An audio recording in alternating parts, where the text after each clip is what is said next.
Your jaw tightens, your thumb hovers over the reply button, your heart pounds. That's rage bait. While your brain can't resist content designed to make you angry, playing out in your body right now. Here's the strange part. You know it's bait. You can feel it working, and you keep reading anyway. So notice what your body is actually doing while you scroll. The tight chest, the heat behind your eyes, the shallow, quick breathing. That's not a mood. That's chemistry. Your adrenal glands just release cortisol and adrenaline, the exact stress hormones that flood you when something threatens you in the dark. Your muscles tense for a fight that will never physically happen. Your brain isn't reading a comment. It's bracing for a predator, and it genuinely can't tell the difference. That gap between the threat that's real and the threat that's only pixels on glass is where this entire thing lives. Stay with that gap, because once you see what your brain is actually reacting to, you can't unsee it. And it will change how you hold your phone tonight. Try counting your own breaths the next time a post makes you furious. You'll find them coming faster, higher in the chest, exactly like fear. It starts small, a headline that's just wrong enough, a take so lazy you're certain they did it on purpose. And they did.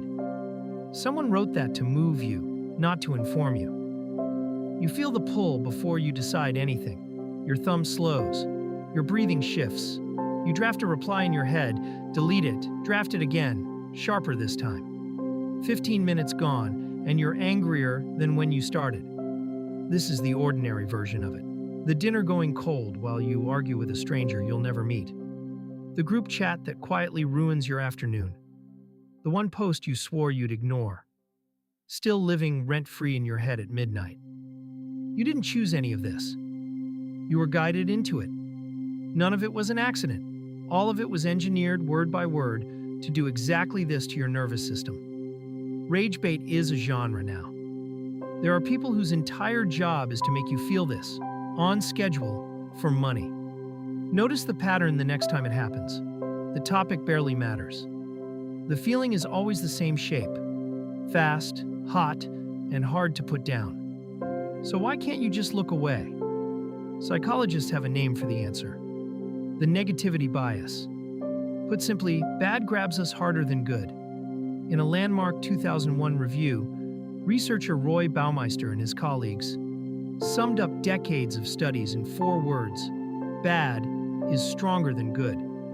A single criticism outweighs a stack of compliments. A loss stings more than an equal win feels sweet.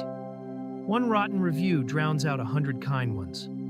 Around the same time, psychologists Paul Rosen and Edward Roisman mapped how negative information is quicker to grab attention and far slower to let go. Your mind treats the threatening thing as more urgent, more real, more worth your limited energy. This isn't a personal weakness. It isn't a lack of discipline. It's the factory default setting of a human brain. And rage bait is built deliberately to exploit that exact setting in all of us. Evolution had good reason to wire us this way. Missing a compliment costs you a little. Missing a threat could cost you everything. So when a post makes your blood boil, part of you is convinced it's the most important thing you'll see all day. It almost never is. To understand why, go back further than the phone. Go back to the body. Deep in your brain sits the amygdala, a pair of almond-shaped clusters that work like a smoke detector for danger. It doesn't wait for proof. It reacts first and asks questions later. When it fires, it triggers a cascade. The sympathetic nervous system and the HPA axis. Out come adrenaline and cortisol. Heart rate up, pupils wide. Blood pushed from your gut into your muscles. This is fight or flight, the ancient system that kept your ancestors alive when a shape moved in the grass. It's fast, it's blunt, and it is brilliant at exactly one job: keeping you alive. The problem is almost embarrassingly simple. This system was built for lions and cliffs and rival tribes. And right now, tonight, it's being triggered by a stranger's comment section. And crucially, it fires before your conscious mind has any say. By the time you feel angry, the decision to feel it was already made without you. Cortisol lingers in the bloodstream for a while after the spike. That's why one bad comment can quietly sour the whole hour that follows it. And here's where it gets genuinely uncanny. Think about the last nightmare that jolted you awake. The pounding chest, the sweat on the sheets, the absolute certainty of danger, seconds before you realize none of it was real. During a nightmare, the amygdala lights up, and those same stress hormones pour through you. Cortisol, adrenaline, while your body reacts fully to a monster that does not exist. Now look at the chemistry of rage bait. It's almost identical. Same alarm, same flood, same brace for impact. Your body doesn't run a fact check first. It runs a threat response first, every time. So, on a purely chemical level, arguing with a stranger at 11 p.m. and fleeing a dream monster look nearly the same from the inside. Same hormones, same racing heart. Your brain simply can't tell the troll from the beast waiting in the dark. We tend to think of nightmares and doom scrolling as opposites. One restful sleep gone wrong, one a waking habit. Underneath, they're closer than that. Both hijack the same ancient wiring. Both leave your body convinced for a while that you barely survived something. Both fade the moment you fully wake up to what happened. So let me raise the stakes on the question we started with. It isn't really why can't you look away? It's why do you keep coming back, on purpose, again and again? Because that chemical flood isn't only unpleasant, it's activating. Adrenaline sharpens you. It makes the moment feel important, vivid, urgent, alive. For a species wired to treat threats as the most pressing thing in the room, anger can feel oddly close to purpose. It gives a dull evening an edge. That's the hook underneath the hook. The rage doesn't just trap you. Part of you actively goes looking for it. And the platforms noticed this a long time ago. What feels like your own restless habit is, from their side, a finely tuned machine. And that machine learned exactly which ancient button in your nervous system to press to keep you there. Boredom feels like nothing. Rage feels like something. And a brain starved of stimulation will often reach for the something even when it hurts. That's the uncomfortable part nobody likes to admit. The feed isn't only doing this to you. On some level, you keep showing up for the dose. This is where the design reveals itself. Outrage doesn't just hold you. It spreads. In 2018, MIT researchers Soroush Vosoughi, Deb Roy, and Sinan Aral studied millions of stories shared on Twitter. Their finding, published in the journal Science, was blunt. False news traveled farther, faster, and deeper than the truth. And the emotion most tied to that spread was surprise, laced with disgust and anger. Anger is contagious. It moves. Every furious reply you leave quietly teaches the system that this content works. Your outrage becomes the fuel that carries it to the next person. The algorithm isn't cackling somewhere, plotting against you. It's just optimizing for attention. And nothing on earth holds human attention like a threat. So it keeps serving you the thing that makes your amygdala flinch, because your flinch is the exact metric it was built to maximize. Think about that for a second. The lie that makes you angriest is the one most likely to reach the most people. Your fury is the delivery system, and the more the machine watches you react, the better it gets at predicting the next thing that will. It's learning you, one flinch at a time. Now watch what it quietly costs you, not in some dramatic, obvious way. In small withdrawals you barely notice.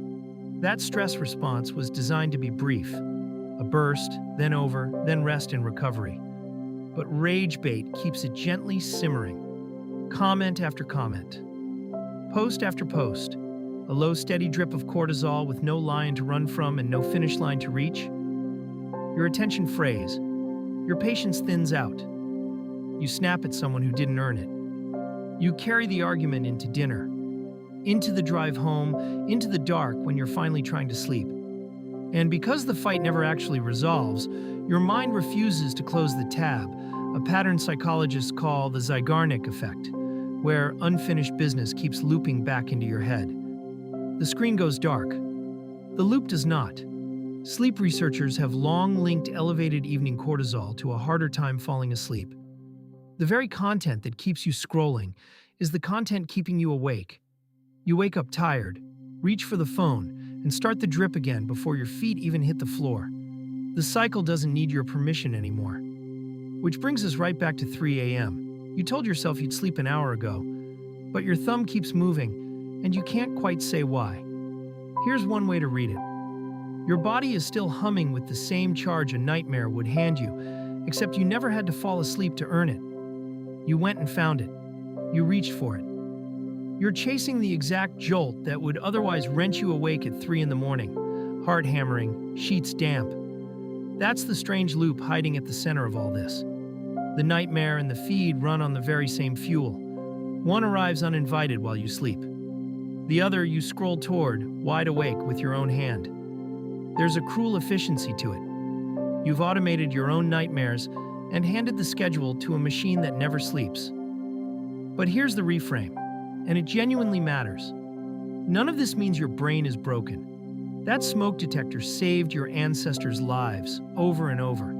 A mind that shrugged off threats didn't survive long enough to have descendants. The negativity bias isn't some flaw the tech companies installed in you. It's ancient survival software doing precisely what it evolved to do: flag danger, fast, every single time, just in case. The only trouble is that the environment changed and the software didn't. Your amygdala can't tell that the threat is now a stranger's bad faith opinion instead of a rival crossing the valley. The reaction is perfectly correct. The context is completely wrong. And that one distinction changes everything about what you choose to do next. That reframe is the whole shift. You stop fighting your own brain and start questioning the environment that keeps setting it off. Your ancestors who ignored the rustling grass didn't get to become anyone's ancestors. You are the descendant of the ones who always looked. That instinct is your inheritance, not your defect. So the goal was never to feel nothing. You couldn't if you tried. And honestly, you shouldn't want to. The goal is to notice the gap, the half second between the trigger and the flood. Because in that half second, something interesting becomes possible. The bait needs you to react before you think. Its entire design depends on speed. The amygdala fires first. The reasoning part of your brain, the prefrontal cortex, comes online just a beat later. Outrage that skips that beat isn't really yours. It was borrowed from you on purpose, by someone who profits from the reaction. Once you can feel the flood as chemistry rather than as truth, the spell starts to loosen. Not because you argued better than the troll, because you finally stopped mistaking a threat response for a thought. Naming it is not weakness. It's the prefrontal cortex arriving late to a fight the amygdala already started, and calmly asking whether it's a fight worth having. The troll wants speed. Your calm is the one variable the whole system can't easily monetize. So try this as a small experiment on yourself. Next time a post spikes that heat in your chest, do nothing for 10 seconds. Don't type. Don't leave. Just quietly name it. That's my amygdala, not my judgment. Feel the adrenaline as a wave that rises and, if you let it, falls again on its own. 10 seconds is often enough for the reasoning part of your brain to catch up and ask the one question the bait never wanted you to ask. Who profits if I react right now? You'll be surprised how often the urge simply drains away. And here's the quiet truth underneath all of it. Your brain can't tell the troll from the monster. The feed has always known that. Now at last, so do you. This isn't therapy. And it isn't a cure for anything. It's just a pause. 10 seconds handed back to the part of you that actually thinks. So tomorrow night, when your thumb hovers and your jaw tightens and your heart starts to pound, you'll recognize the feeling for what it really is. Not a monster crouched in the room. Not a threat hidden in the grass. Just an old, faithful alarm, ringing at a shadow on a screen. The same chemistry a nightmare would hand you at 3 a.m., except this time you're wide awake, and you're the one holding the phone. And knowing that, the shadow gets a little bit easier to set down.